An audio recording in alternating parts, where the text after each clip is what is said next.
శ్రీ లోకా వెంకట సుబ్రహ్మణ్యం రెడ్డి గారు కాకడ హారతిలో దాగున్నటువంటి ఆధ్యాత్మిక రహస్యాలు. కాకడ హారతికి హాజరు కావాలని తపన పడతాం మనందరం. షిరిడీకి వెళితే తపన ఎక్కడికి స్టార్ట్ అవుతుందంటే కాకడ హారతికి. అలాంటి కాకడ హారతికి ఆయనకి ఎందుకు ఇచ్చారు బాబా వారు అవకాశం అంటే, ఆయన దాదాపు 40 రోజులు షిరిడీలో ఉంటే 40 రోజుల పాటు ఉదయాన్నే కాకడ హారతి మిస్ కాకుండా వెళ్ళి బాబాకి ఆయన భక్తులు పెట్టారు. అందువల్ల బాబా వారు ఆయన దాని గురించి చెప్పమని చెప్పి ఆదేశం ఇచ్చారు. అందువల్ల నేను ఫస్ట్ టైం షిరిడీకి వెళ్ళినప్పుడు ఎవరికైనా సరే కాకడ హారతి కనుక వింటే మొట్టమొదట కళ్ళల్లోంచి నీళ్లు ప్రవహించేటువంటి పద్యాలు 2 ఉన్నాయి.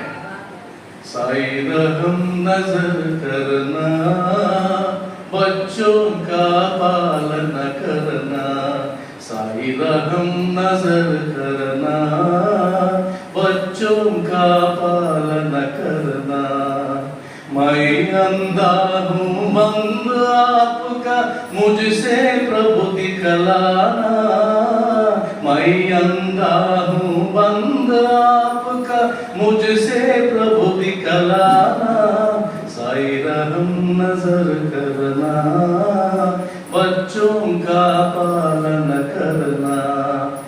ఈ పాట వచ్చేటప్పుడు కళ్ళు ద్రవించకుండా ఉండేటువంటి సాయి భక్తుడే ఉండడు. అలాంటి అద్భుతమైనటువంటి ఒక సిస్టమ్ని బాబా వారు మనకు ఏర్పాటు చేశారు. ఏ మందిరాల్లో కూడా ఆ సాంప్రదాయం లేదు. మనకు బాబా వారు ఎందుకు ఆ సాంప్రదాయాన్ని ఇచ్చారనే దాని గురించి కూడా వారు వివరిస్తారు. ఆ ఆర్తలో దాగున్నటువంటి అద్భుతమైన రహస్యాలను కూడా వారు వివరిస్తారు.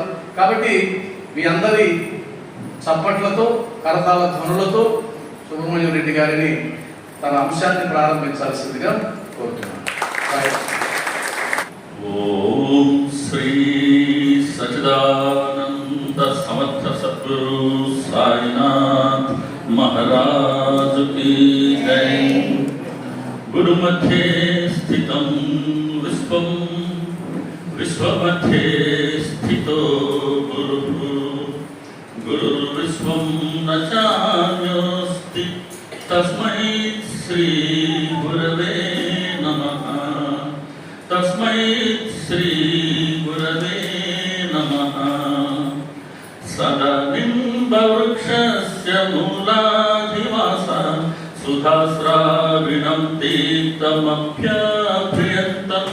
तं कल्पवृक्षाधिकं साधयन्तं नमामीश्वरं सद्गुरुं साईनाथं, नमामीश्वरं सद्गुरुं साईनाथं, नमामीश्वरं सद्गुरुं साईनाथं. సాయి కృపతో, సాయి ప్రేరణతో, సాయి సన్నిధిలో మన మందిరంలో ఏర్పాటు చేసుకున్న ఈనాటి సత్సంగానికి విచ్చేసినటువంటి సాయి కుటుంబంలోని సహజ సభ్యులైన మీ ప్రతి ఒక్కరికి, అలాగే ఈ రోజల్లా మనందరికీ తమ సన్నిధిలో తమ స్మరణ చేసుకునే భాగ్యాన్ని ప్రసాదించిన సమర్థ సద్గురు సాయినాథుని దివ్య పాదపదానికి నమస్కారం చేస్తున్నాం. చాలా సంతోషం. ప్రతి సంవత్సరం ఇక్కడే మనం సత్సంగం ద్వారా కలుసుకున్నాం. తిరిగి మళ్ళీ బాబా గారి అనుగ్రహం అయింది. మళ్ళీ ఒకసారి ఇంతమంది బాబా గారి బిడ్డలతో కలిసి బాబా గారి గురించి 4 మాటలు ప్రస్తావించుకునే అవకాశం. కుమార్ గారు చెప్తూ బాబా గారి మార్గంలో నడుస్తున్నాం అన్నట్టుగా ప్రస్తావించారు. ఆయన దానికి ఒక వివరణ ఇస్తాను. బాబా గారి మార్గంలో నడిచేందుకు ప్రయత్నిస్తున్నాడు మాత్రమే, తప్పటడుగులు వేస్తున్నాను అంతేగాని మార్గంలో నడుస్తున్నానని చెప్పి నేను ఆయన ముందు చెప్పలేదు. ప్రయత్నం చేయడమే జీవితకాలం. సక్సెస్ అవుతామా లేదా అన్నది మన చిత్తశుద్ధిని బట్టి, గురువు అనుగ్రహాన్ని బట్టి. సరే, ఇక్కడ ఇచ్చిన సబ్జెక్టు కాలరాత్రులు దాగి ఉన్న ఆధ్యాత్మిక రహస్యాలు, అందులో ఉండే భక్తి జ్ఞానరత్నాలు. వాస్తవానికి భారత సంప్రదాయం ఉత్తర భారతదేశం అంతా ఉంది. వాళ్ళ సంప్రదాయం దేవి దేవతల్ని, సత్పురుషుల్ని, గురువుల్ని రోజుకి కనీసం 3 సార్లు వాళ్ళు ప్రార్థన చేసుకుంటారు. పండరపురంలో విటలోకి కూడా అలాంటి హారతులు జరుగుతున్నాయి. సరే, మన షిరిడీలో ద్వారకామాయిలో పండుగ రోజుల్లో హారతులు ఇచ్చేవారు. పండుగ రోజుల్లో మాత్రం 3 హారతులు. అది కూడా తుకారాం గారి చిత్రపటానికి జ్ఞానదేవుల చిత్రపటాలు 2 చిత్రపటాలు పెట్టి 3 సార్లు 3 హారతులు ఇచ్చేవారు. పొద్దున, మధ్యాహ్నం, రాత్రి హారతులు ఇచ్చేవారు మన దొరకమ్మాయి. అది కూడా పండుగ రోజుల్లో మాత్రమే. ఈ నేపథ్యంలో రాధాకృష్ణమాయి, ఎవరైతే రాధాకృష్ణమాయి ఏ విధంగానే అసలు ఒళ్ళు పరిగణించిపోతుంది. ఆ రోజుల్లో ఒక విడో, ఆ రోజుల్లో 1900s, 1909, 1910 ఆ రోజుల్లో ఒక విడో, చాలా చిన్న వయసులో ఉండేటువంటి స్త్రీ, అది కూడా బ్రాహ్మణ వృద్ధతో ఆమె వచ్చి ఎంతటి సేవ చేసింది అక్కడ బాబా గారి కంటే. ఈరోజు షిరిడి సంస్థను ఏర్పడింది, హార్తులు ఏర్పడ్డాయి, హాస్పిటల్ ఏర్పడింది, ఇన్ని సేవలు జరుగుతున్నాయి అంటే దీనికి అంతటికీ ఆవిడ సంకల్పమే కారణం. దీక్షిత్ గారు చెప్తారు, లేడీగా ఒక స్త్రీగా ఆమె చేసినటువంటి సేవ పురుషుడైనా సరే 25 సంవత్సరాల్లోనే చేయలేడండి. ఎంత గ్రేట్ సర్వీస్ చేసింది చూడండి. అంతటి దృఢమైన సంకల్పం ఉన్నారు. ఆవిడకి వచ్చిన సంకల్పం. బాబా గారిని అంటే పండరీపురం నుంచి వచ్చారు ఆవిడ. షిరిడీకి వచ్చినాక బాబా గారిని సాక్షాత్తు విఠలుడిగానే ఆమె దర్శించుకున్నారు.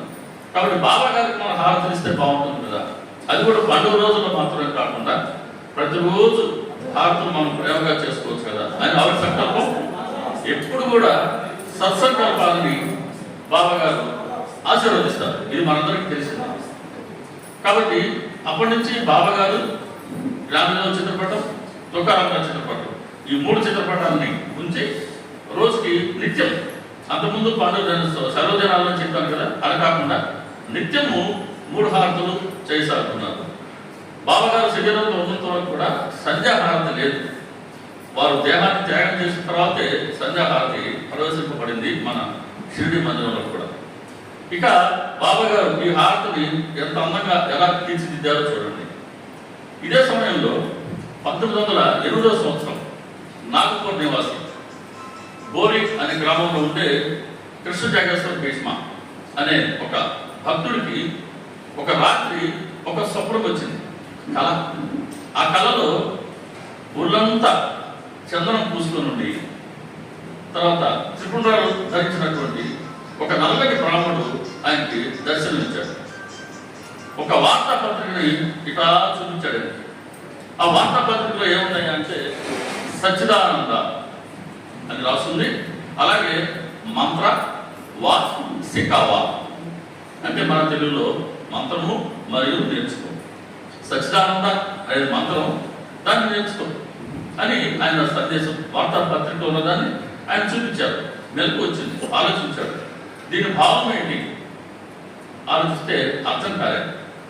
దాని గురించి ఆయన విచారణ చేస్తున్నాడు. దీని భావం ఏమై ఉంటుంది అని ఒక సాధువు చెప్పారు ఆయనకి, అయ్యా సాక్షాత్తు సచ్చిదానంద స్వరూపుడు అయినటువంటి సద్గురువు నిన్ను అనుగ్రహించనున్నాడు అనే దానికి ఈ స్వప్నం ఒక దివ్యమైన సంకేతం, అద్భుతమైనటువంటి సందేశం ఇచ్చారు ఆయన. కాబట్టి ఆ సద్గురువు నాకు ఎప్పుడు లభిస్తాడు అని ఆ విచారణ అన్వేషణ కొనసాగుతుంది. ఆ సమయంలో మన కాపట్టే గారితో పాటుగా ఈయన షిరిడికి రావడం జరిగింది. కాపట్టే ప్రత్యేకత ఏంటి, సచరితలు ఏం చెప్పారు ఆయన గురించి అవగాహన ఉందా? ఏంటమ్మా? Very good, very good, very good. బాబా గారి ముందు శ్యామ పోట్లాడుతూనే ఉంటాడు కదా, మాట మాట చెప్తూనే ఉంటాడు. అలా కాకుండా నౌకర్, బుడ్డి, ఈ కాపట్టే, వీడు ముగ్గురు బాబా గారు అని చెప్తుంటే తల ఉంచుకొని ఇలా మౌనంగా వింటుండేవారు.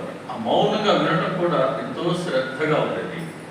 అటువంటి కాపట్టే బ్రహ్మాండమైన అడ్వకేట్, ఇంగ్లీష్లో బ్రహ్మాండమైనటువంటి పట్టున్న ఆయన, పెద్ద అడ్వకేట్, శాసనసభలో మెంబర్ ఆయన. ఇన్ని ఉన్నప్పటికీ బాబా గారి ముందు అత్యంత వినయంగా ఉండేవారు.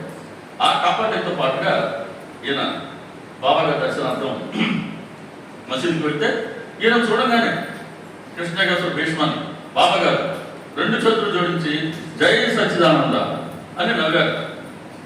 అంటే ఈయన స్వప్నంలో సచ్చిదానందం వచ్చింది కదా, దాన్ని తెలియజేస్తున్నారు బాబా. ఎలా తెలియజేశారు బాబా, ఎలా సాధ్యమైంది ఇది అంటే దీనికి మన 3వ అధ్యాయంలో దీనికి బాబా గారు స్వయంగా చెప్పారు.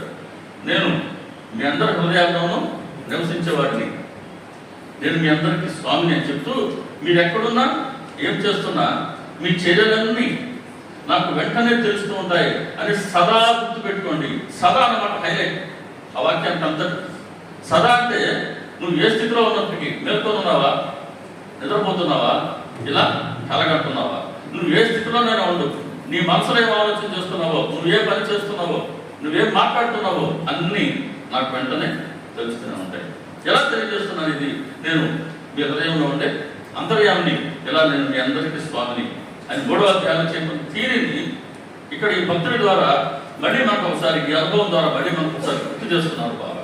అలా ఆయన మన అందరి అంతర్యామి అన్నమాట మనం గుర్తించాలి.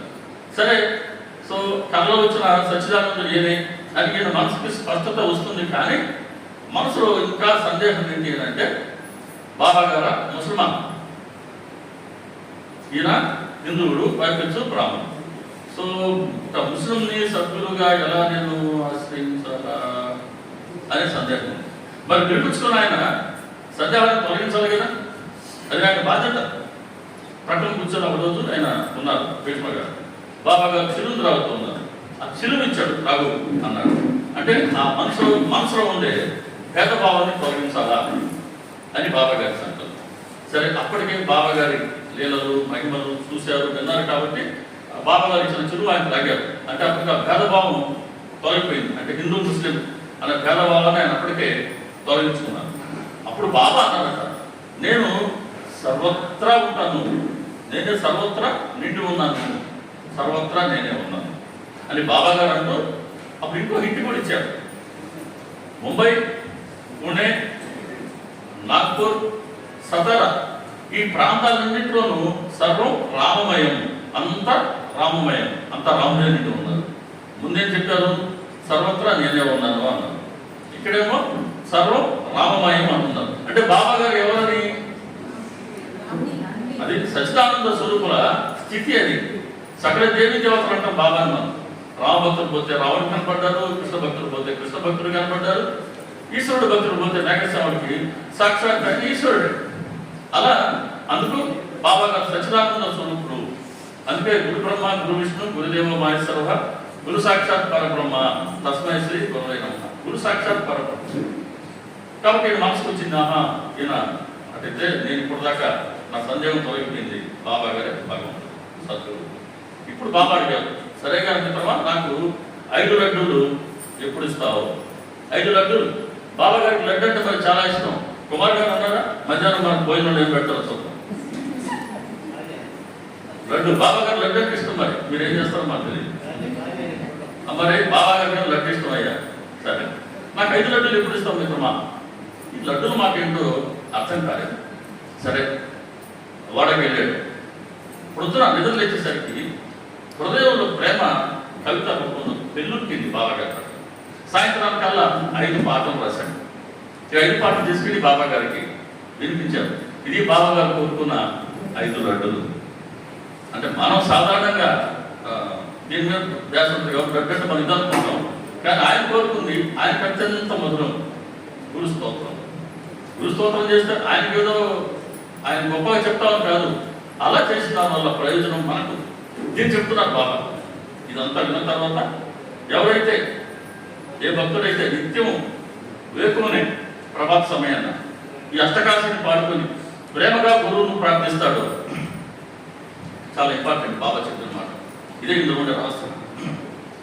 అటువంటి వారి భ్రమను తొలగి వారికి నిత్య శాంతి లభిస్తుంది అని బాబా గారు ఇచ్చిన వరం. బాబా గారు ముక్తాలు ఇచ్చిన ప్రతి మాట వరమే. అందుకే నేను పదే నాకు ఇష్టం చెప్పుకోవాలంటే, సచ్చరిత్ర అంటే బాబా గారు వరాల జల్లులో చెప్తాను. నాకు చాలా ఇష్టం ఆ మాట చెప్పుకోవాలండి. అసలు నాకు ఎంతో ఇష్టమో చెప్పలేను.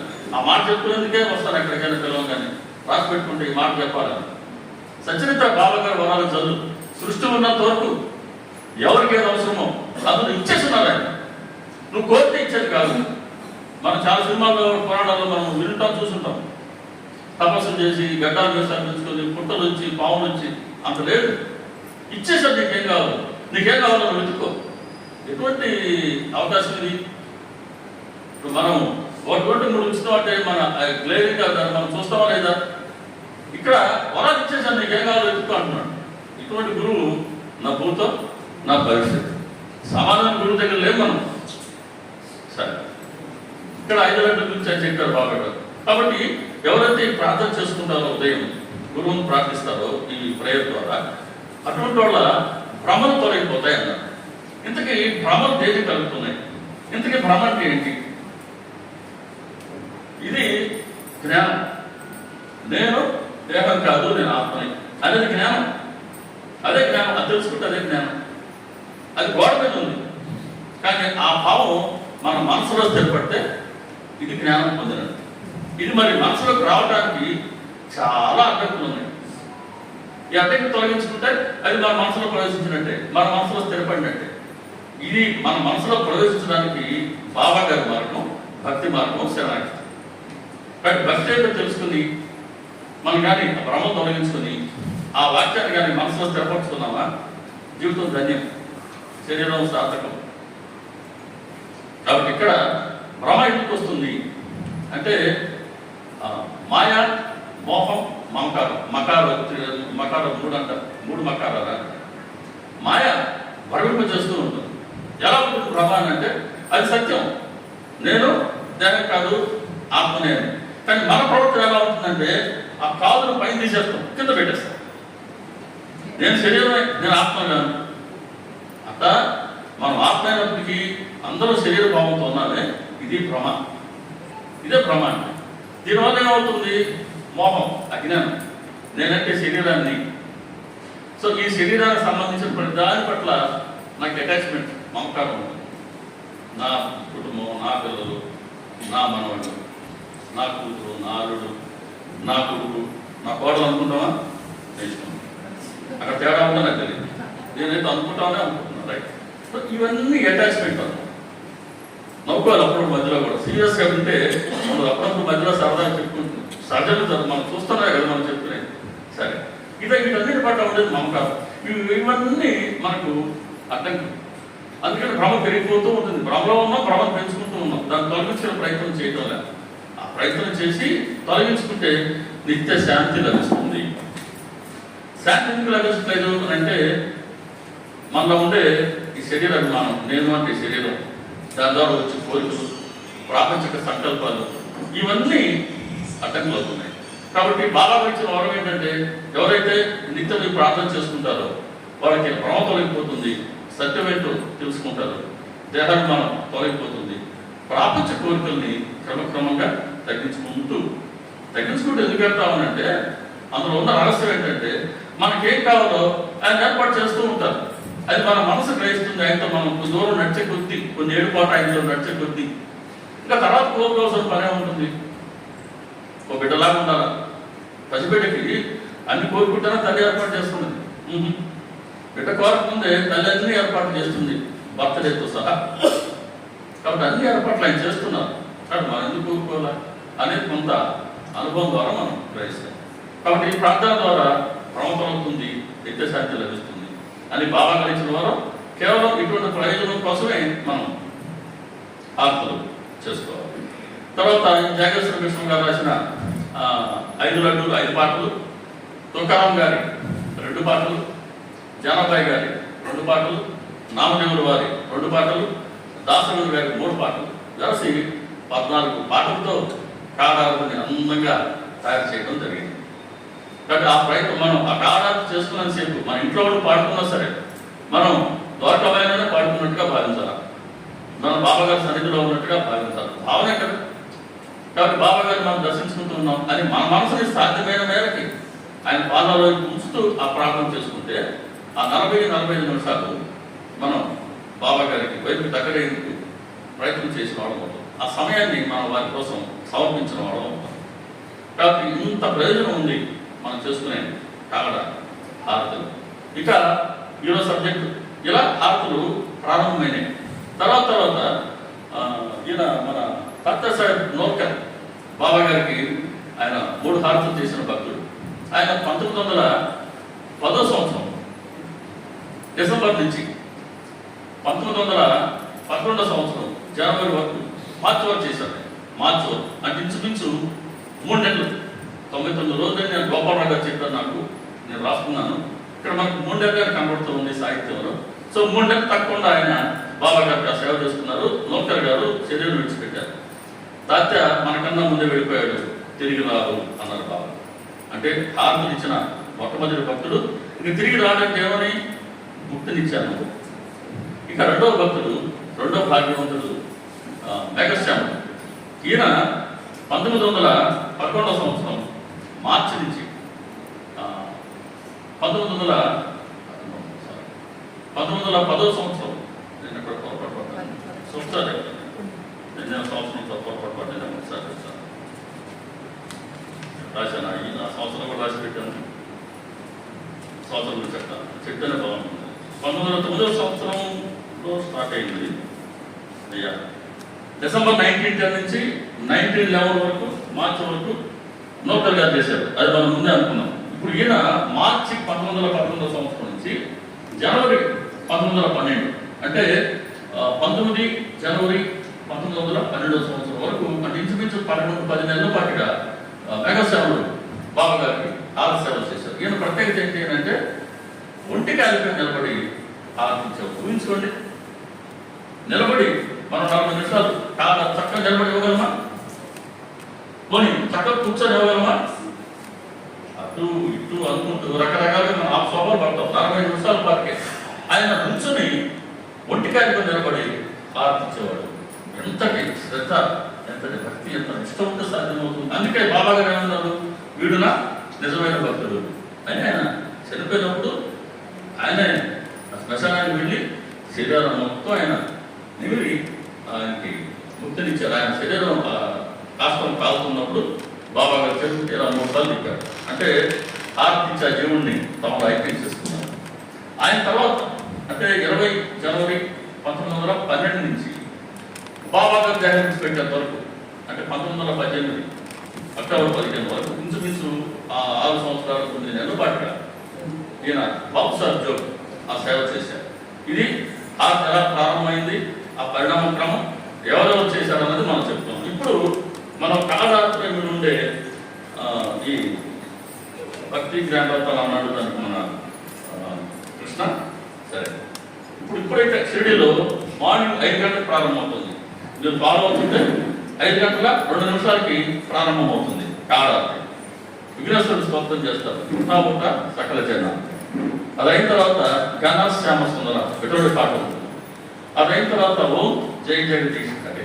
ఈ 3 పాటలు అయ్యేసరికి ఖచ్చితంగా 5 గంటల 13 నిమిషాలు అవుతుంది. అసలు 11 మినిట్స్లో ఈ 3 పాటలు అవుతాయి. తర్వాత వాడు బాబా గారికి మంత్ర పుష్పం సమర్పిస్తారు. ఖచ్చితంగా 5:15కి కాళరాత్రి ప్రారంభమవుతుంది. సరే, కాళరాత్రిలో మొదటి 14 పాటలు మనం చేశాను నేను. ఈ 14 పాటల్లో తొలి పాట తుకారాం మహారాజ్ ఆయన రాసుకున్నటువంటి పాట. ఇది 4 చరణాలు ఉంటాయి. సో మనం టైం పర్మిట్ చేసినంత వరకు ఆ చరణాల్లో ఉన్న భావాన్ని గ్రహిస్తూ పోదాం. తుకారాం గారి పాట, మొదటి పాట.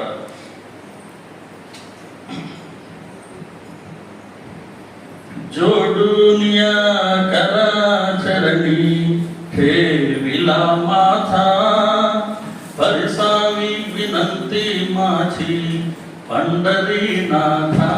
పండరీనాథ విఠల దగ్గర నుంచి వచ్చిన పాట మనం ముందే మనం చేశాను. అయ్యా, 2 చేతులు జోడించి నీ చరణాలకు నేను నమస్కరిస్తున్నాను తండ్రి, నా వర ఆలకించు. అది ఫస్ట్ దాన్ని. రెండవది असो नसो भावारो तुझे ठाया कृपा दृष्टि पाहे मजकडे సద్గురు రాయ. సద్గురు రాయ, నాకు భక్తి ఉందో లేదో నాకు తెలియదు, కానీ నిన్ను నీ దగ్గరికి వచ్చాను, నన్ను కృపాదృష్టితో చూడు.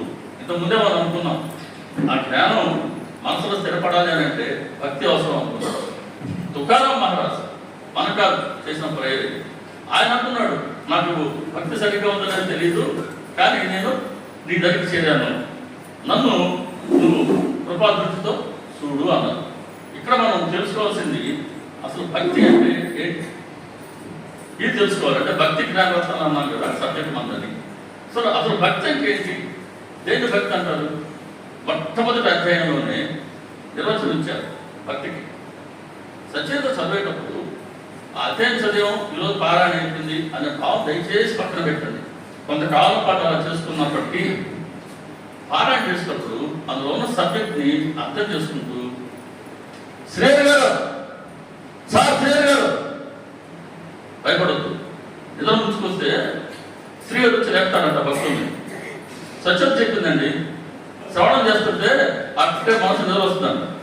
నిద్ర వచ్చినప్పుడు శ్రీహరి వచ్చి తట్టి లేపుతాడంట. ఆయన పిలిచి ఎక్కడ ఉన్నాడు అన్నాడు. సార్ మీరు కొద్దిగా రావాలి సార్, మీరు వచ్చి మాతో ఉండాలి సాయంత్రం వరకు ఇక్కడ. మాకు మధ్యలో నిద్ర వస్తే ఆ నిద్ర రాకుండా చూసుకునే బాధ్యత మీద సార్ శ్రీహరి గారు రెడీ సార్ త్వరగా సార్. కాబట్టి ఈ భక్తి అంటే ఏంటి అసలు? దాంట్లో మొదటి అధ్యాయంలో అద్భుతమైన నిర్వచనం ఇచ్చారు. నారదు ఇచ్చిన నిర్వచనం, నారదు మహర్షి సర్వకర్మలు భగవంతుడికి సమర్పించి సర్వాన్ని మర్చిపోయి ఒక్క క్షణమైన నిశ్చలమైన మనసుతో ఉంటే అది భక్తి యొక్క ముఖ్య లక్షణం. అద్భుతమైన లక్షణం చెప్పాడు. పాలంటే ఎలా ఉంటాయి? తెల్లగా ఉంటాయి, దాని లక్షణం అది. చక్కెర తీగా ఉండాలి, దాని లక్షణం అది. అలా భక్తి ఎలా ఉండాలి అంటే ఒక్క క్షణమే నిశ్చలమైన మనసుతో ఉంటే చాలు. ఒక్క క్షణం అండి నిశ్చలమైన మనసుతో ఉంటే ఏ నేపథ్యంలో? సర్వకర్మలు భగవంతుడికి సమర్పించి సర్వాన్ని మర్చిపోయి, సర్వకర్మలు మనం చేసే పనులన్నీ భగవంతుడికి సమర్పించాలి. మనం చేసే పనులు శరీరంతో చేస్తాం, మనసుతో చేస్తాం, నోటితో చేస్తాం, మాట్లాడతాం, ఆలోచన చేసుకుంటాం, శరీరంతో పనులు చేసుకుంటాం. ఈ కర్మలన్నింటినీ భగవంతుడి కోసమే సమర్పించాలి. అలాగే సర్వాన్ని మర్చిపోవాలి. సర్వాన్ని మర్చిపోవడం అంటే ఏమని? సర్వం దేంట్లో ఉంది? సర్వం ఎందులో ఉంది? మనలోనే ఉంది. నేను, నా, ఈ రెండు విడిచిపెట్టండి, ప్రపంచం గుర్తుంటుందా? కాబట్టి సర్వం దేంట్లో ఉందని అంటే నేను ప్లస్ నాదిలోనే ఉంది. కాబట్టి కర్మలన్నీ భగవంతుడు సమర్పించాలా? ఈ నేను నాది పక్కన తీసి ఈ రెండు పక్కన తీస్తే నీ మనసు నిశ్చలం అవుతుంది. అలా ఒక్క క్షణమైనా ఉండు చాలు. అది భక్తి యొక్క ముఖ్య లక్షణం. కాబట్టి ఇప్పుడు 39వ అధ్యాయం సచరిత్ర మామూలు గ్రంథం కాదు. మనకి ఏది అవసరమో అన్నీ ఇచ్చారు. ప్రపంచ కోరిక కావాలన్నా, సంతానం కావాలనుకుంటున్నావా, ఆరోగ్యం కావాలనుకుంటున్నావా, ఉద్యోగం కావాలనుకుంటున్నావా, దానికి మార్గం చూపాడు. లేదు బాబా గారి దగ్గరే ప్రయత్నం చేయాలనుకుంటున్నావా, దానికి మార్గం చూపాడు. అలా ప్రాపంచకం ఉంది, ఆధ్యాత్మికం ఉంది. ఈ రెండుని సృష్టించారు. అందుకు బాబా గారు లాంటి అవతారం అంతకుముందు లేదు, ఇక అవసరం లేదు. ఎందుకంటే సృష్టి ఉన్నంత వరకు వారు మనకు కూడా ఉంటున్నారు. కాబట్టి సర్వకర్మలు ఎలా భగవంతుడు సమర్పించాలి? దీనికి వివరణ శ్రీహరి గారు రావాలి సార్ శ్రీహరి గారు. శ్రీహరి గారు పవర్ కూడా సరిపోవడం లేదు. ఓకే, కాబట్టి సర్వకర్మలు భగవంతుడికి సమర్పించాలి. ఎలా సమర్పించాలి? ఇప్పుడు శరీరంలో ఇంద్రియాలు, అనేక ఇంద్రియాలతో కూడితే శరీరం. ఒక్కొక్క ఇంద్రియం ఒక్కొక్క పని చేస్తుంటుంది. కాళ్ళు నడుస్తుంటాయి, చేతులు పనిచేస్తుంటాయి, సరే కళ్ళు చూస్తున్నాయి. ఇవన్నీ మనకు తెలిసిందే కదా. కాళ్ళు ఉన్నాయి. ఫర్ ఎగ్జాంపుల్, ఉదాహరణకి కాళ్ళు బాబా గారి మందిరానికి రావడానికి, బాబా గారి చుట్టూ ప్రదక్షిణ చేయడానికి ఉపయోగించుకుంటే, లేదు సత్సంగం జరుగుతుంది, ఆ సత్సంగం జరిగే దగ్గరికి మనం పోవడానికి ఉపయోగించుకోగలిగితే, అలా పాదాలు అని ఇంద్రియాలు చేసే కర్మలు మనం భగవంతుని సమర్పించినట్టు.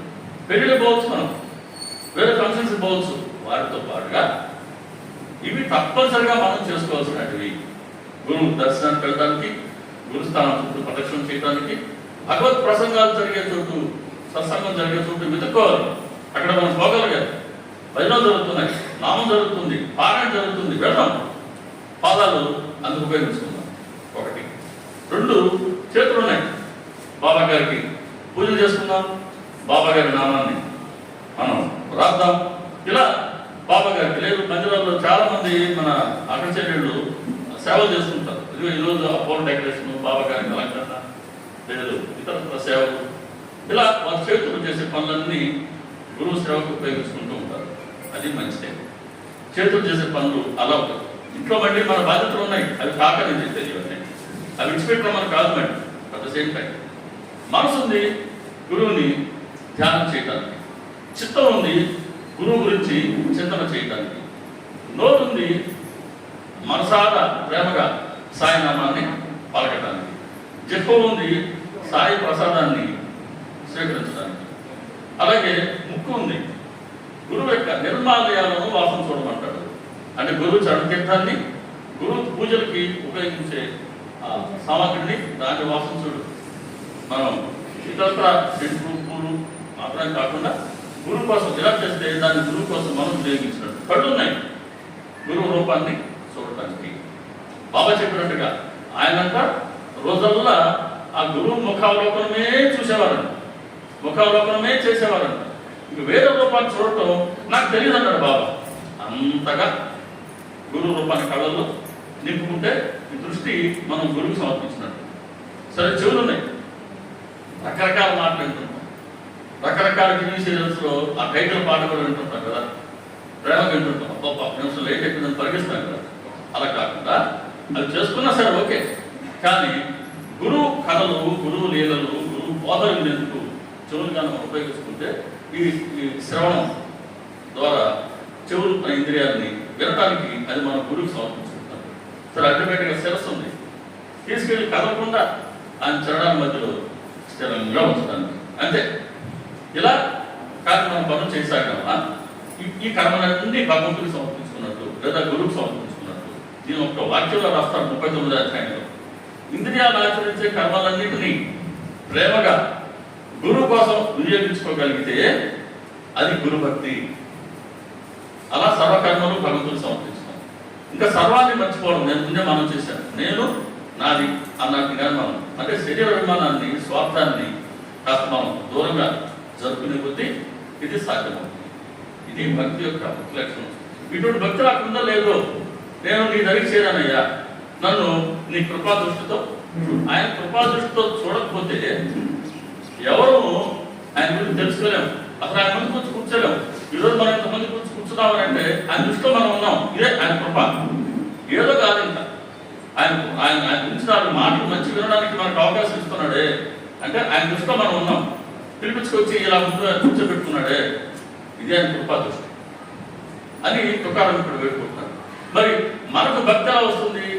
భక్తిని ఎలా మనం చేసుకోవాలా అంటే సచరిత్ర 2వ అధ్యాయంలో చెప్పింది 82వ వాక్యం. నా కథలను శ్రవణం కానీ, గానం కానీ, మననం కానీ చేస్తే నా ఎందుకు భక్తి జనిస్తుంది. బాబా ఇచ్చుకోవడం, ఇక్కడ బాబా గారి కథలో శ్రవణం చేయటం ఒక సాధన, ఆలోచించడం ఒక సాధన, ఇంకా ఆయన గురించి మనం పారాయణ చేసుకోవడం ఒక సాధన. ఇవన్నీ చేస్తే ప్రయోజనం ఏంటి అంటే ఆయన పట్ల భక్తి జనిస్తుంది.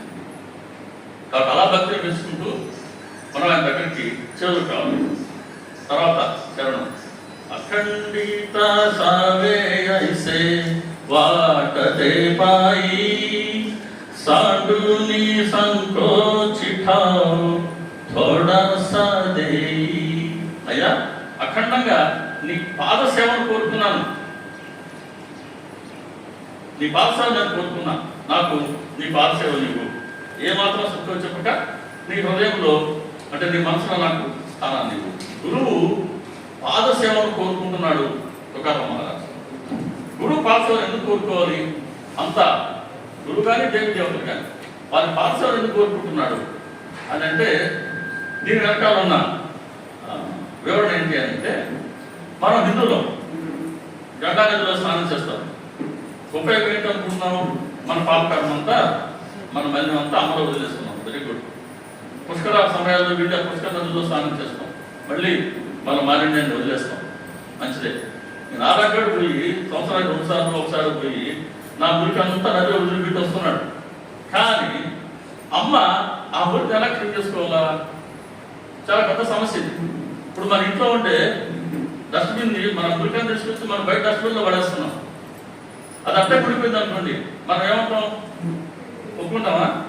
లేదా వాడు కూడా రావాలి కార్పొరేషన్ వాడు, వాడు ట్రక్కులు వేసుకొని బాగు దాని గురికి కాల్చుకుంటూ దాని వెనకబడ్డాము మోటార్ సైకిల్లో అయితే సరే, వాడు ఎక్కడికో తీసుకెళ్తాడు, ఎక్కడో దాన్ని కుక్క పోస్తాడు, దాన్ని తగలబెట్టేవాడు ఎవడో ఉంటాడు. అలా ఎక్కడికక్కడ డస్ట్ పేరుకోదు, దాన్ని తొలగించే ప్రక్రియ ఏదో ఒకటి ఉంటుంది. సరే, ఇక్కడ మనం నదిలో పోయాము, స్నానం చేసాము, మురికంతా వదిలిపెట్టి వచ్చాము. ఇలా మన అందరూ మురికి నమ్మ తొలగించింది, ఆ మురికంతా గంగా నదిలో పేరుకుపోయింది. అవి ఎదురు చూసుకుంటుందంట. ఎప్పుడెప్పుడు సత్పురుషులు వచ్చి నాలో స్నానం చేస్తారా? జాగ్రత్తగానండి. నాకు ఎప్పుడెప్పుడు వచ్చి స్నానం చేస్తారా? అది చరణ స్పర్శ కాదు, శరణ రజనికి ఉండే స్పర్శ. చరణ స్పర్శ కూడా కాదు, శరణ రజని స్పర్శతో ఈ మురికంతా తొలగించుకోవాలా అని ఎదురు చూస్తున్నాను. చరణ స్పర్శ కాదు సుమా, శరణానికి ఉండేప్పుడు ధూళి కణానికి అంత శక్తి ఉంది. కాబట్టి అటువంటిది గురువు పాదస్పర్శ. మరి ఒక చరణ ధూళికి ఉండే స్పర్శతోనే గంగానదిలో మీకు అంతా తొలగిపోతే మనం వచ్చి బాబా గారి పాదాలు పట్టుకునే 2 పాదాల మధ్య మన శిరస్సు ఉంచితే ఎంత ప్రయోజనం, ఎంత పరిశుద్ధత వస్తుంది. అటువంటి పాదసేవ నేను కోరుకున్నానయ్యా. నీ మనసులో ఎటువంటి సంకోచాన్ని పెట్టుకోకుండా నాకు పాదాల వద్ద స్థానాన్ని ఇవ్వు అన్నారు తుకారాం మహారాజు. మరి ఆ రోజు బాబాగారి శరీరంతో ఉన్నప్పుడు బాబాగారికి వెళ్ళి వాళ్ళు చరణ సేవ చేసుకున్నారు. ఇప్పుడు మనకి ఎలా సాధ్యమవుతుంది? మనకు సాధ్యమా అవుతుందా? సాధ్యం కావడం లేదా? సాధ్యమవుతుంది. ఏ రూపంలో? సచేతన రూపంలో. ఎలా అంటాను నేను ఆ మాట? హేమంత్ పంత్ గారు చెప్తారు 35వ అధ్యాయం. నేను బాబా గారి చరణాలపైనే మనసు నుంచి ఏకాగ్రం చేసి అక్కడి నుంచి అలలుగా ఉప్పొంగే అక్షరాలను ఈ చరిత్ర అనే కలశంలో నేను నీకు ఉంచానండి. ఎటువంటి మాటలు అంటే సచరిత్రలో ఉండే ప్రతి అక్షరం, ప్రతి పదం, ఏత్వం, ఐత్వం, వాక్యం, పేర, అధ్యాయాలు ఎక్కడి నుంచి వచ్చినాయంటే బాబా గారి శరణాల నుంచి అలలుగా ఉప్పొంగాయి అక్షరాలు. వాటన్నిటి నేను చరిత్రాన్ని కలశంలో నింపుంచాను. మీకు ఎంత కావాలో మీరంతా తీసుకోండి. ప్రతిసారి మనదే మనకు వదిలేశారు, నీకు ఎంత కావాలో తీసుకో. ఇప్పుడు మనం కాలాంత అయిన తర్వాత వాళ్ళు తీర్థం ఇస్తుంటారు కదా, నెట్టుకుంటారు, తోసుకుంటారు, పడిపోతుంటారు వేప చెట్టు కింద. తర్వాత దొరికితే చాలా అనుకుంటాం కదా. ఇక్కడ నువ్వు కావాల్సినంత ఉంది. ఎవరు అడ్డం నీకు ఇది రావాలంటే. కాబట్టి బాబా గారి సచ్చరితతో నిత్య శ్రీధర్ గారు బాబా గారి నిత్య శ్రవణ తమాషప్పుడు కూడా అంటున్నారు. శ్రవణ, మనన, పరిశీలన, చింతన, అధ్యయనాల ద్వారా మనం నిత్యం ఆయన చరణ స్పర్శలో ఉండవచ్చు. ఎంత మాలిన్యం తొలగిపోతుంది మనకు. కాబట్టి సచ్చరిత్ర సామాన్య విషయం కాదు. దీన్ని తుకారాం మహారాజ్ పాట ద్వారా మనం గ్రహించాల్సి వస్తుంది. ఇక 4వది తుకామణి దేవా మాజీ వేడి వాకుడి నామే భవ పాశుహాతి ఆపుల్య తోడి. తుకారాం పెడుతున్నారు, అయ్యా నా నామస్మరణలో లోపాలు కనుకుంటే వాటిని మన్నించి నా భవబంధనాన్ని తొలగించు, నా కర్మబంధనాన్ని తొలగించు. అద్భుతమైన ప్రేయర్. ఇంత మించి దేవుడిని కోరుకోవాలా? నామస్మరణ చేయమంటున్నావు ఆయన. నువ్వు ఆ నామస్మరణ చేసే లోపాలు కనుకుంటే వాటిని మనసులో పెట్టుకోకుండా నా భవబంధనాన్ని, నా కర్మబంధనాన్ని తొలగించు. నామస్మరణకు ఉండే ప్రయోజనాన్ని 27వ అధ్యాయంలో శ్యామకి విష్ణు సహస్రనామ గ్రంథం ఇస్తారు. బాబా గారు అక్కడ చెప్తారు, ఒకే మాట చెప్పారు ఆయన. చిత్తశుద్ధి పొందడానికి నామస్మరణ మించిన సులువైన సాధన లేదు. ఎన్నో సాధనలు ఉన్నాయి చిత్తశుద్ధి చేసుకోవాలని మనం అనుకుంటే. దానికి అత్యంత సులువైన సాధన ఏంటి అంటే నామస్మరణ. నామస్మరణ నువ్వు సాయిబాబా అనుకుంటావా, సాయి అనుకుంటావా, లేదా ఓం సాయి, శ్రీ సాయి, జై జయ సాయ, లేకపోతే ఓం సాయి నమో నమః, మనకి ఏది నచ్చితే ఎలాగైతే నామస్మరణలో మనం ఉండగలుగుతాం. ఆ నామస్మరణ ఎటువంటిదంటే చిత్తశుద్ధి కలిగిస్తుంది, ఇంకా కర్మ బంధనాన్ని తొలగిస్తుంది. అది అడుగుతున్నాడు తుకారాం మహారాజు. ఇక నీ నామస్మరణలో ఉంచున్నాను, నా లోపాలంటే బంధించు. నీ నామస్మరణ నిత్యం చేయించడం ద్వారా నా మనసులో నా భావబంధనాన్ని, నా కర్మపాశాన్ని తొలగించు. నామస్మరణకి భావబంధనాలు తొలగించేందుకు, మన కర్మపాశాన్ని తొలగించేందుకు శక్తి అందులో ఎగుడి ఉంది. ఇది కూడా సచ్చరిత్రలో మనకు చెప్పడం జరిగింది. సచ్చరిత్ర స్పృశించని అంశమే లేదండి. చెప్పాను ముందే, ఇహము ఉంది, పరము ఉంది. సచ్చరిత్రని రచించాలి అని హేమంత్ పంత్ గారు సంకల్పించుకున్నప్పుడు ఆయన వెళ్ళి బాబా గారిని అడిగారు. ఎవరి ద్వారా అడిగారు? శ్యామ ద్వారా అడిగారు. సో శ్యామాన్ని తీసుకెళ్ళారు. శ్యామ అడిగాడు బాబాని, అయ్యా ఈయన మీ గ్రంథాన్ని రచిస్తానని సంకల్పం కలిగింది, మీరు అనుమతిస్తే మీ గ్రంథం రచిస్తానన్నానండి. అప్పుడు బాబా గారు ఈయన ఏం సంకల్పిస్తున్నారంటే హేమంత్ పంత్ గారు, ఇది మనకు 2వ అధ్యాయంలో వస్తుంది. బాబా గారి కథలను యథామతి విశదంగా తెలియచేస్తే ఇది భక్తులకు సుబోధదాయకమై వారి పాపకర్మ నశిస్తుంది. అద్భుతమైన మాట. నాకు తెలిసి 2వ అధ్యాయంలో 5వ వాక్యం, 5వ ఓవి. నేను ఓవెట్ లాస్ట్ టైం చెప్తాను, అనుకుంటుంది కదా వాక్యం. నా గ్రంథం తేలేదు, సోమంని మా గ్రంథం చూపించడానికి తీసుకొస్తాను, సోమతాను మీరు ఈసారి తీసుకురావాలి, క్షమించండి బాబు. కాబట్టి ఆ 2వ అధ్యాయంలో 5వ ఓవి ఉంది. బాబా గారి కథలను కనుక యథామతి నా బుద్ధికి తోచినట్లు విశదంగా, అంటే నేను చూసినట్లు, విన్నట్టు, ఎటువంటి కల్పితం లేకుండా, ఎటువంటి కాల్పనికతకు తావకుండా నేను యథాప్రదంగా కనుక రచిస్తే బాబా గారి కథలు, వాటి ప్రయోజనం ఏంటి? భక్తులకు శుభదాయకమై చక్కటి బోధనిస్తాయి భక్తులకి. అందులో ఉన్నది బోధే, సత్యమేంటి తెలియజేసే బోధే, మనం ఎలా ప్రవర్తించాలో తెలియజేసే బోధే, మనం ఏ పనులు చేయాలో తెలియజేసే బోధ, ఏ పనులు చేయకూడదు మనం హెచ్చరించే బోధ. శుభదాయకమై మరి పాపకర్మ నశిస్తుంది. మన పాపకర్మని నశింపజేయడం సామాన్యమైన విషయం కాదు. అది మనం అనుభవిస్తేనే పోతుంది, పోదు, గడపెట్టుకుంటే అట్టే ఉంటుంది. అది అనుభవించే పోదు, ఎవరికైనా సరే, మనకైనా అంతే, మన పెద్దలకైనా. శ్రీహరి గారు, సార్ అర్జెంట్గా రావాలి సార్, శ్రీహరి గారు వచ్చారు సార్ మీరు. సరే, ఇక్కడ మన పాపకర్మ నశిస్తుంది. ఏం చక్కగా కుమార్ గారు వేసి పెట్టారు, ఏం చెప్తాం మరి, బయట ఎండ ఉండే. సరే, ఇది కూడా ఒప్పుకోవాల్సిందే. మనం ఏమి పాపం డిస్టర్బ్ చేయండి, ఇంకా డిస్టర్బ్ చేయండి, సారీ. నిజాలు ఆయన ధర్మం కూడా ధర్మం కాదేమో. ఎంత ధర్మక్షేత్రం అయినా ఆయన 10 పిలిస్తే ఎట్ట ధర్మం అవుతుంది. సరే, కాబట్టి సత్యవేత్తలు కనుక చదివితే అది మన పాపకర్మను తొలగిస్తుందండి. పాపకర్మను తొలగించడానికి ఒక్కరికే అవకాశం ఉంది. మరి నేను పాపకర్మ చేశాను అనుకోండి, నా కర్మఫలం తొలగించడానికి అనుభవించడం ఒకటే మార్గం. ఎవరు అనుభవిస్తారు? మా అమ్మ నాన్న, కట్టుకున్నామే, లేకపోతే స్నేహితుల, కడుపును పుట్టినోళ్ళ, నథింగ్ డూయింగ్, ఎవరికి సంబంధం లేదది. కానీ మనం అనుభవించాలా లేదా? మన తరఫున అనుభవించడానికి ఎంతో సద్గురు ఉన్నారు. సచరిత్ర గ్రంథం ఆయనకి అభిన్నం, ఆయనకి మరో రూపం, మరో పేరు. కాబట్టి ఆయన వేరు, సచరిత్ర వేరు కాదు. కాబట్టి సచరిత్ర గ్రంథాన్ని మనం చదవడం ద్వారా, నిత్యం వినడం ద్వారా, మననం చేసుకోవడం ద్వారా మన పాపకర్మ నశిస్తుంది. గురువు దర్శనంలో మన గురు సముఖంలో కూర్చుంటే ఏదో ఒక క్షణమైన ఆయన మన వైపు చూస్తారు కదా, ఆ చూపు అలా ఒక క్షణం మన మీద నిలబెట్టి చాలు, మనలో ఉండే మాలిన్యం తొలగుతుంది, మన పాపకర్మ తీవ్రత తగ్గుతుంది.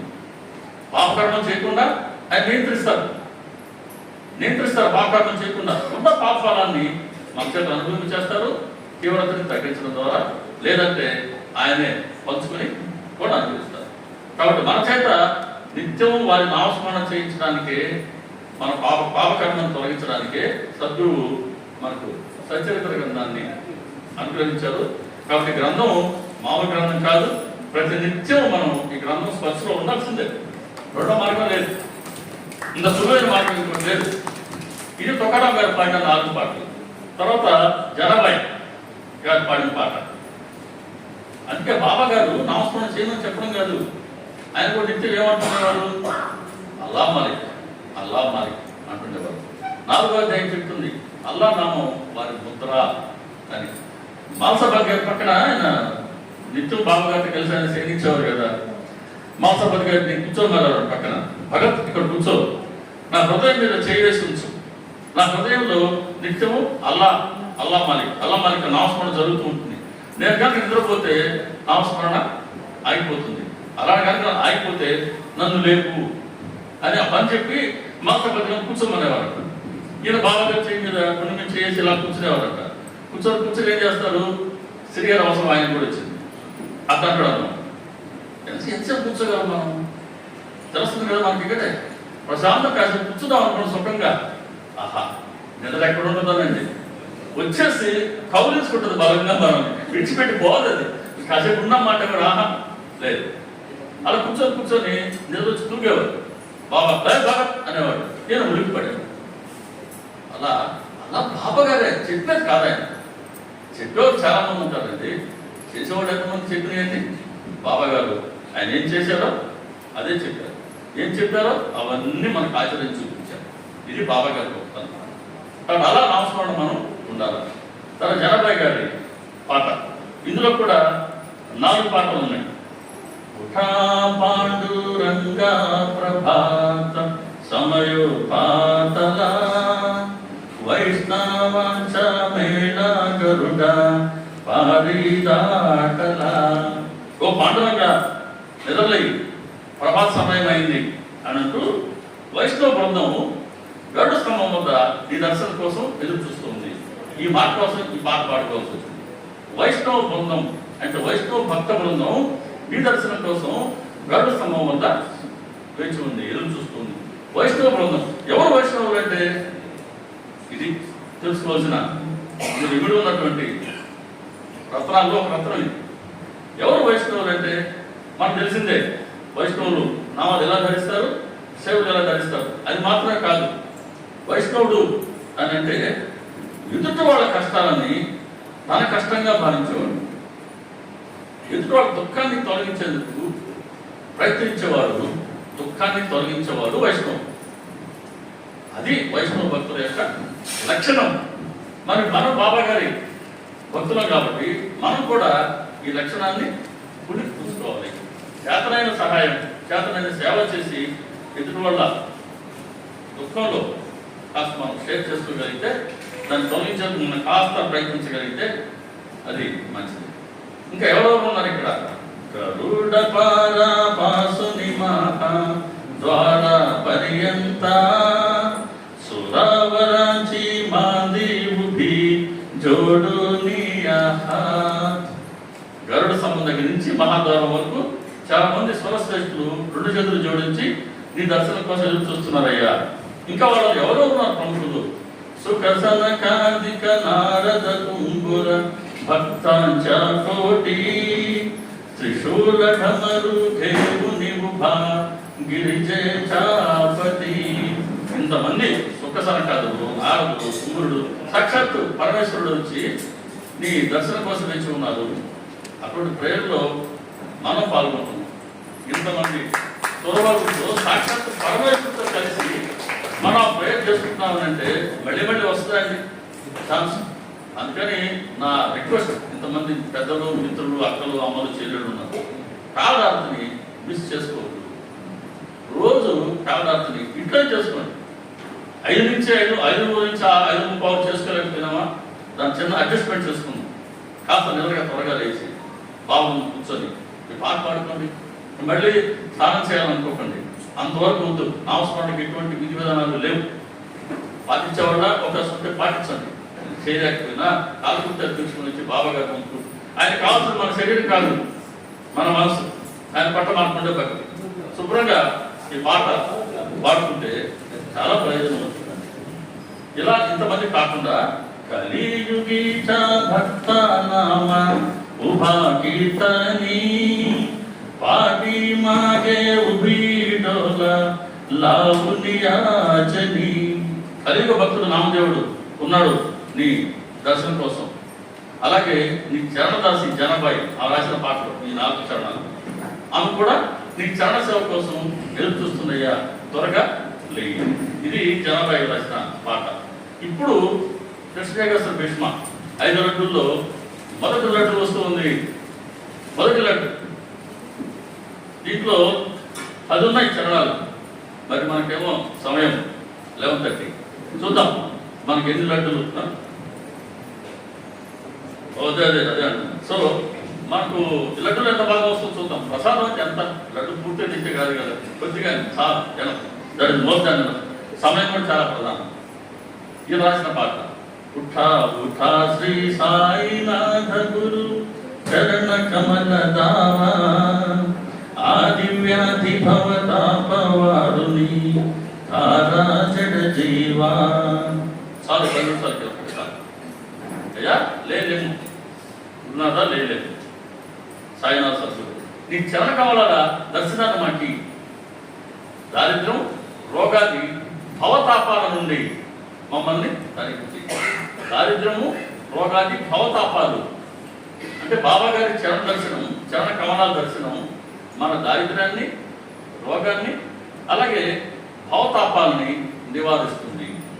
సరే, దారిద్ర్యం అంటే ప్రాపంచికంగా చూస్తే మనలో ఉండేటువంటి ఆర్థిక సమస్యలు ఉంటే ఆయన వాటిని మన సరి చేస్తారు. ఆయన దానికి బెస్ట్ ఎగ్జాంపుల్ 26 అధ్యాయాలు వచ్చి అంబేద్కర్. ఆయన ఆర్థిక సమస్యను తీర్చారు. చోడకర్ 15 అధ్యాయాలు వస్తారు, ఆయనకు ఉద్యోగాన్ని స్థిరపరిచారు. అలా జరుగుతూ ఉంది. రోగం, ఆ అనారోగ్యం, ఇందులో హిమాచల్ ప్రదేశ్ 13వ అధ్యాయం, 33వ అధ్యాయంలో వచ్చేటువంటి ఆయన 34వ అధ్యాయంలో వచ్చేటువంటి 34వ అధ్యాయంలో పెళ్ళ వస్తున్నాడు. ఆయన డాక్టర్ గారి మాలిగౌడ్ డాక్టర్ గారి అన్నగారు అబ్బాయి వస్తాడు, శ్యామ మరదలు ఉంది. ఆయన అనారోగ్యం తొలగిస్తాడు. వీటన్నిటిని మించింది ఏంటంటే భవరోగం, అంటే భవతాపాలు అన్నాడు. ఆదివ్యాధి భవతాపవారుని, భవతాపాలని తొలగించయ్యా. ఇంకా దీంట్లో ఇంకా ముఖ్యమైనది ఏంటంటే తారా జడజీవ. అయ్యా, మేము జడబుద్ధి గల జీవులం, జడబుద్ధి గల జీవులమైన మాకు నీ చరణకరాలు దర్శనమే సాయినాథ. దారిద్ర్యాన్ని, రోగాన్ని, భవతాపాన్ని తొలగించు. జడబుద్ధి అన్నాడు. బుద్ధి అనగా జడబుద్ధి. జడబుద్ధి అంటే ఏంటి అని అంటే సద్గురువులు, మహాత్ములు చెప్పిన మాటని లక్ష్య పెట్టకపోవడం, వెనుకపోవడం, అంగీకరించకపోవడం, లెక్కలేతనం. ఇది జడబుద్ధి. 9వ అధ్యాయం అనుకుంటాను. ఐరోపా నుంచి ఒక భక్తుడు వస్తాడు, మసీద్కి వచ్చాడు. లోపలికి వెళ్ళి బాబా గారు వద్ద ఆయన మోకాళ్ళ కూర్చున్న వాడు ఇంగ్లీష్ స్టైల్లో బాబా గారు చేతులు చూపించి ఆయన సన్నిధిలో కూర్చోవాలనుకున్నాడు. బాబా గారు లోపలికి అనుమతించాల. మండపంలో కూర్చొని అక్కడి నుంచి దర్శించుకున్నాడు. ఆయన అహం దెబ్బతినింది. పక్క రోజు ఆయన ఆ రోజు వెళ్ళిపోతాను అన్నాడు. సరే, రేపు వెళ్ళిపోతానంటే బాబా గారు రేపు పోదులే అన్నాడు. విన్నాడా? పక్కన కూడా చెప్పారు, ఆయన వద్దంటారు, నువ్వు వెళ్ళొద్దు అని.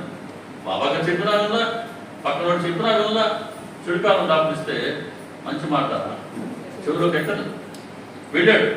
ఏమైంది? సావు విజయం దగ్గర రంగపడింది, తిరగబడింది. ఈయన రోడ్డు మీద ఇడ్చుకొని పోబడ్డాడు. వెళ్ళి కోపరగావ్ హాస్పిటల్లో జాయిన్ అయినాడు. అలా పెద్దలు చెప్పిన మాటని వినకపోతే అది జడబుద్ధి. మరి మనకే గుర్తుంది, మనం బాబా గారు చెప్తున్న మాటలు వింటున్నామా? వినడం లేదా? నిజం చెప్పాలి. దీనికి బాబా గారు ఏమన్నారంటే 32వ అధ్యాయంలో చెప్తా, ఏ మాట మనం వింటామో చెప్తా. 32వ అధ్యాయంలో బాబా గారు ఏమన్నారంటే ఎవరు నా మాటను లక్ష్య పెట్టరు, ఒక్క మాట అయినా సరిగ్గా వినరు. బాబా చెప్పిన మాట 32వ అధ్యాయం చూడండి, సచ్చరిత్ర. ఎవరు ఆయన మాటను లక్ష్య పెట్టమంట, ఒక్క మాట అయినా సరిగ్గా వినమంట. ఆ చదివినప్పుడల్లా నిజమే కదా, ఆయన ఏం చెప్పారు, నేనేం చేస్తున్నాను అని నా గుండెల్లో అది కలుపుకుంటుంది. ఆ కాసేపే మామూలుడమా, అందుకు జడబుద్ధి అన్నాడు. వినమను. కానీ 32 ఒక మాట చెప్పాడు బాబా గారు. రొట్టెకి నడువు కట్టుకొని, నడువుకి రొట్టె కట్టుకొని నువ్వు బ్రహ్మను అన్వేషించు అన్నాడు. అంటే భగవంతుని తెలుసుకోవాలని కోరుకుంటే నడువుకు రొట్టె కట్టుకోమన్నాడు. అంటే ఏమని? ఫోన్ చేసి తర్వాత భగవంతుని గురించి ఆలోచించాలి. ఆ పని మాత్రం నేను రోజు 4 సార్లు చేస్తున్నాను బాబా. మీరు ఒక్క మాట సరిగ్గా వివరించారేంటి? నేను మీ మాట విన్నాను, నేను రోజు 4 సార్లు చెప్తున్నా. దేనికి? భగవంతుని దర్శించుకున్నాను జబ్బు గారు. కాబట్టి ఆ మాట మాత్రం నేను పాటిస్తున్నాను బాబా, ఒక రిలాక్సేషన్ చేయాలి. అటువంటి జడజీవులు. దీనికి వ్యతిరేక పదం సమర్పణ బుద్ధి. అంటే పెద్దలు చెప్పిన మాటని లక్ష్య పెట్టడం, గౌరవించడం, వినడం, దాన్ని వెంటనే మనం ఆచరించడం. అదేమో నాన్ యాక్సెప్టెన్స్, ఇది యాక్సెప్టెన్స్, సమర్పణ బుద్ధి. రాధాదేశంకి వచ్చింది మనకు 18-19 అధ్యాయాలు అద్భుతం మధ్యాహ్నగ్రహం అనే నామకరణంతో. దాంట్లో బాబా గారు వద్ద దీక్ష పుచ్చుకోవాలని వచ్చారు, మంత్ర దీక్ష. బాబా ఏం చెప్పారు? నా గురువు నాకేం మంత్రాలు చెప్పలేదమ్మా, నువ్వు నా వైపు అనన్యంగా చూస్తుండు, నేను నీ వైపు అలాగే చూస్తా. ఒక్క నాయందే నీ దృష్టి నిలుపు, పరమార్థం నీ చేతికి అందుతుంది అన్నారు. బాబా గారు ఆ మాట చెప్పిన తర్వాత ఆమె తన దీక్షని మానుకొని బాబా గారి పాద నమస్కారం చేసి వెళ్ళిపోయిందే, అది సమర్పణ బుద్ధి. శ్యామాని 23వ అధ్యాయంలో పాము కచ్చింది, పరిగెత్తుకుంటూ వచ్చాడు. బాబా గారు బట్టు ఎక్కగద్దు, ఎక్కవో ఖబర్దార్ అన్నాడు. ఎక్కడ ఎక్కడ? అది సమర్పణ బుద్ధి, అది జడబుద్ధి, ఇది సమర్పణ బుద్ధి. అయ్యా, ఇటువంటి సమస్యలు ఉన్నాయి మాకు మధ్య జడబుద్ధి, నువ్వు చెప్పిన సరిగ్గా వినవడం కాదు అయినా సరే నీ చరణకాల దర్శనం ఇచ్చి మా భవతాపాలను తొలగించు. భవతాపాలు 3 తాపాలు, అది భౌతికం, ఆధ్యాత్మికం, అది దైవికం. అది భౌతికం అంటే మందిరానికి వచ్చామనుకుందాం, మందిరం సేవ అయిపోయింది, ఆవిడ కూర్చుంటాం మెట్ట కదా, నారాయణ చెప్తున్నారు మరి అందరూ నాతో ఓకే అవుతానా, ఎవరో గురించి మాట్లాడతాను. అది వాళ్ళకి ఎంతో సేవది, వాడు ఉండరు ఆ రోజు అక్కడ. నేను వాడి గురించి మాట్లాడినా ఎవరు లేదు అనుకోవడానికి లే, నువ్వు మాట్లాడింది గాలిలో లిఖించబడింది. అది అలా అలా అలా ప్రయాణం చేసి చేరాల్సిన రోజు చేరాల్సిన వ్యక్తి ద్వారా చేరే దిశలో వాళ్ళకి చేరద్ది. ఇంకా వాళ్ళు 2 అంటారు, అది మళ్ళీ మనకు వస్తుంది, మనం 3 అనక తప్పదు. దీనివల్ల ఏమవుతుంది? మానసిక అశాంతి, శత్రు ప్రభావం. ఇది భౌతికం, అది భౌతికం. మన ఓటు ఉంచుడు అవుతున్నాడా, ఉంచమంట చెడబుద్ధి కదా, అది భౌతికం. అది తర్వాత అది దైవికం. దీన్ని మనం చేయాలి. కరోనా వచ్చింది, అందరూ సఫర్ కావాల్సి వచ్చింది. సునామీ వచ్చింది, మెడ్రాస్ మెరీనా బీచ్లో వాకింగ్ చేస్తున్నారు, సునామీ వచ్చింది, మొత్తం లోపల లాక్కిపోయింది. వాడు ఏం చేయాలా? అది దైవ సంకల్పం, అది దైవికం. సార్ శ్రీహరి గారు ఒక్కసారి రండి సార్, అది దైవికం. 3వది ఆధ్యాత్మికం. ఆధ్యాత్మికం జీవాత్మ పరమాత్మలో ఐక్యమయ్యేందుకు మార్గం చూపించేది ఆధ్యాత్మికం. ఆ మార్గంలో మనం సాధన చేయాలంటే ఎన్నో సమస్యలు ఎదురయ్యే తాపాలు. సపోజ్ ఫర్ ఎగ్జాంపుల్ సత్సంగానికి మందిరంలో సత్సంగం ఉంది, ఇళ్ళలో నుంచి మనం సత్సంగానికి రావాలా అనుకుంటే ఎన్నో సమస్యలు. ఇళ్లలో పిల్లలు ఉంటారు, మగవాళ్ళు ఉంటారు, పెద్దవాళ్ళు ఉంటారు. ఒకసారి వస్తే వాణి అనుకుంటారు, 2 సార్లు వస్తే ఇటు అనుకుంటారు, 3ఓసారి వస్తే ఇటు అనుకుంటారు, 4ఓసారి పోతాను. ఇవన్నీ లేదు. ఈ పక్క కింది గారు ఉంటారు, ఆ పక్క ఆంటీ ఉంటారు. అంత పెద్దవాళ్ళు పెట్టుకుని ఇంట్లో ఇవేంటి రోజు పోయేది అబ్బా అని అంటారు.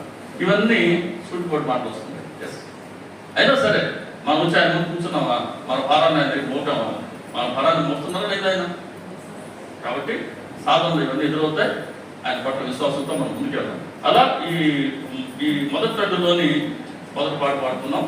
ఇంకోసారి బాబా గారు అవకాశం ఇచ్చినప్పుడు తక్కిన విషయాలు మనం ప్రార్థన చేద్దాం. శ్రీ సత్యానంద సమర్థ సభ్యులు సాయినాథ్ మహారాజుకి